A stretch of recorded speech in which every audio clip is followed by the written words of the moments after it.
Hi everyone, how are you doing? Thank you for stopping by my channel. Now today I wanted to talk with you guys about starting a particular type of business, which is the grocery delivery business. Now I know a lot of people are on different platforms as far as the gig economy. I know that there's a lot of people who are joining third-party apps and companies that allow them to start their own business. However, they're still technically under the company, even though they can still operate under their own entity. I still get emails and questions about, well, how do I start my own grocery delivery business? Is it worth doing, etc., etc. Now, I've done a couple of videos about this as far as explaining to you income potential and starting your own grocery delivery company, but I just wanted to kind of go over these kind of like the pros and cons to starting your own grocery delivery business, because a lot of people don't understand, okay, what are the long-term and short-term effects of doing something like this? Because and it's no different from doing like Shipt or Instacart, because you're still doing the same type of work. However, even though you're working for yourself, there's still a lot of long-term effects that can come from it, especially if you're trying to start your own business. One of the things that you need to think about is your market, of course. Are you in an area where people can utilize that type of service? Are there people in your city or your state or wherever you live looking for that type of business? You in an area that's heavily populated to where it's a service that people can use, and those are some of the things that you can think about, and especially if you're in a market where it's a lot of competition, that's also something to think about. Can you do this for the long haul? Now, this is probably the main thing I wanted to kind of talk about. A lot of people are hopping on some of these apps and getting aboard with some of these companies, but just wanting to do it just for short term. And there's nothing wrong with that, because there are a lot of people who start businesses just only for a certain season, and then end up either selling it or they just don't do it anymore, but yet they have enough income from that particular business that they have saved and they can do something else different, or they can just retire. Keep in mind that when you start a grocery delivery business or any type of delivery business, you have to think about the continuity of what you're doing. For instance, you're doing the same thing over and over again. Again, like I said, it's no different from doing like Shipt or delivering from Amazon, even Instacart. So you have to remind yourself that, yeah, you might have some of the same customers, and yeah, you might like them and things like that. And yeah, the money may be good, but that's something that you're doing constantly over and over again. And I know a lot of young people tend to do things like that because, of course, you're younger, you have allegedly better health and you can get around a lot faster. But it doesn't mean that if you're older, you can't. I'm just saying that you're going to the grocery store, you're going around in circles shopping for items, and you're delivering to the customer at XYZ address, depending on how far it is, and getting out of your car, delivering groceries. It's the same thing over and over again. Can you do that in bad weather all the time? You might be in a state where it's always hot, or where it's always cold, or where it's always rainy.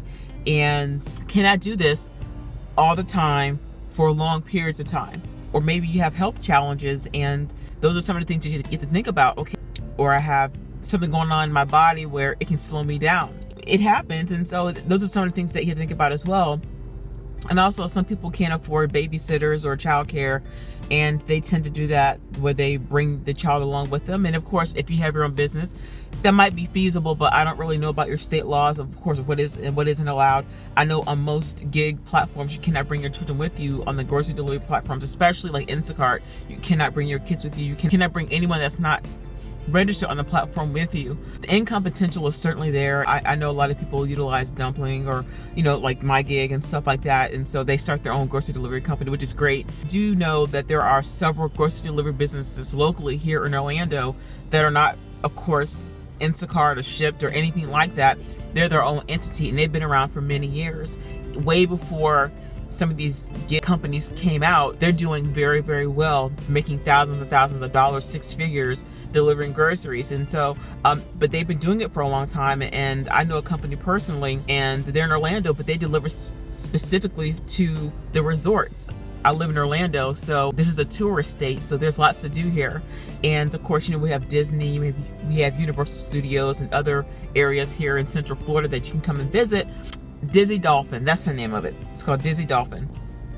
And the company, they do very well for themselves, and so they cater specifically to the Walt Disney resorts, I believe. And so from what I've seen over the years, they've done quite well. And so there are some of the things that they're able to do and cater to that Instacart or Ship does not. They don't think about just, okay, it's just a quick buck, but they actually make customers feel great. They package their foods well. I've seen pictures where Instacart shoppers dropped off an order.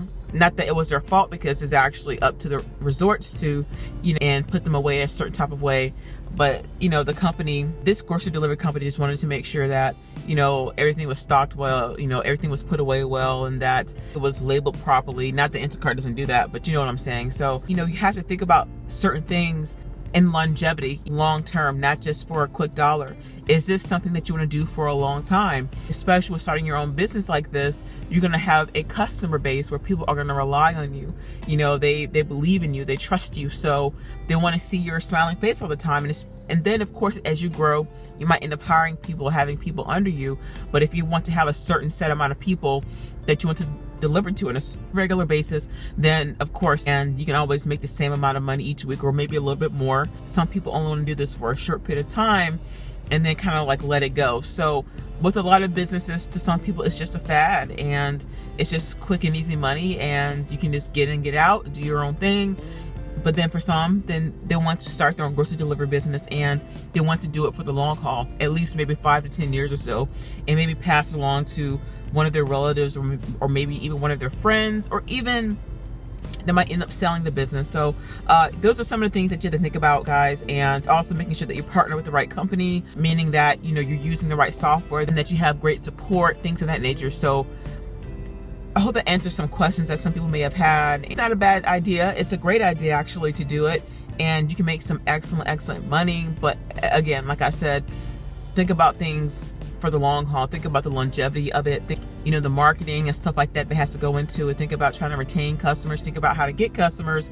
It's just like starting any other business. And also, again, like I said, you have to look at it from another perspective of what state do I live in, what city do I live in, can I get the customers that I want, state where it's always hot, can I get out there in the heat all the time to deliver groceries, or I'm always in the cold, is this going to work out for me? If there's something that you want to do, there are a lot of companies out there that you guys can try. And I know I've been saying this for a couple of years. I'm gonna talk about that, and I apologize that I haven't, but I will. Just give it a shot if you're interested in trying to do that. I end up getting a customer that's really relying on this business. I want to make sure that I'm always available, or at least have someone that I have partnered with that's available to do it with me to deliver their groceries. So I hope that this has helped you guys. I appreciate each and every one of you. I will talk with you guys later. God bless you. Bye-bye.